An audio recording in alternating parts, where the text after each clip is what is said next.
Hello అండి, అందరికీ నమస్తే. మాకు కాస్త ఆత్రం ఎక్కువ, తిండి తక్కువ. ముందు వెనకమాల ఆలోచించకుండా వెళ్ళి చికెన్ అయితే తీసుకొచ్చేసాం. 2 రకాలు. దాంట్లో ఒక రకం అయితే బాగుందని తినేసాము. రెండో రకమేమో అది గట్టిగా ఉంది, బ్రెస్ట్ పీసెస్ వచ్చాయి.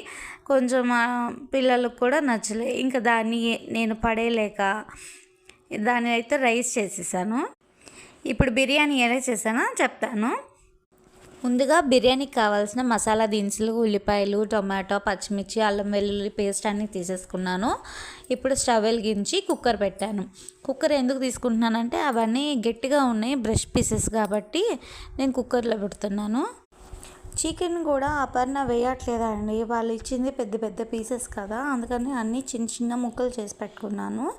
ఇప్పుడైతే నేను కుక్కర్లో 4 టేబుల్ స్పూన్ ఆయిల్ అయితే వేసుకున్నాను. ఆయిల్ హీట్ ఎక్కిన తర్వాత దీంట్లో మసాలా దినుసులు అన్నీ వేసానండి. నేను ఈ వీడియో తీసేటప్పుడు మధ్యలో రైస్ వేసేటప్పుడు వీడియో తీయలేదండి, సారీ ఫర్ దట్. ఎందుకంటే నేను కబుర్లో పడి మర్చిపోయాను, సో అదొకటి స్కిప్ అయింది. ఇప్పుడైతే నేను బిర్యానీ దినుసులన్నీ వేసేస్తున్నాను కుక్కర్లో. చెక్క, లవంగ, యాలక్కాయ, మొత్తం బిర్యానీకి కావాల్సిన సమస్తం అన్నీ ఉన్నాయి. టేస్టింగ్ సాల్ట్ కూడా వేయండి కొద్దిగా లైట్గా, ఎందుకంటే చికెన్ బయటది ఆల్రెడీ చేసున్నారు కదా, అంత టేస్ట్ ఉండదు, అందుకే వేస్తున్నా. దీంట్లో ఇప్పుడు ఆనియన్స్ వేసాను. ఆనియన్స్ 2 సెకండ్స్ మగ్గిన తర్వాత టమాటో వేయాలి, వెంటనే వేయకూడదు.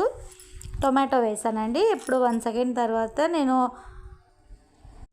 అల్లం వెల్లుల్లి పేస్ట్ చేస్తున్నాను. పచ్చిమిర్చి అయితే అవాయిడ్ చేస్తున్నాను, మా పిల్లలు కారం తినరు, అందుకని. అల్లం వెల్లుల్లి పేస్ట్ కూడా 1 స్పూన్, ఇదిగోండి సోంపు వేసాను. ఇప్పుడైతే వెంటనే చికెన్ వేసేసాను. నేను కొద్దిగా బిర్యానీ మసాలా యాడ్ చేస్తున్నానండి. 1 స్పూన్ తీసుకున్నాను.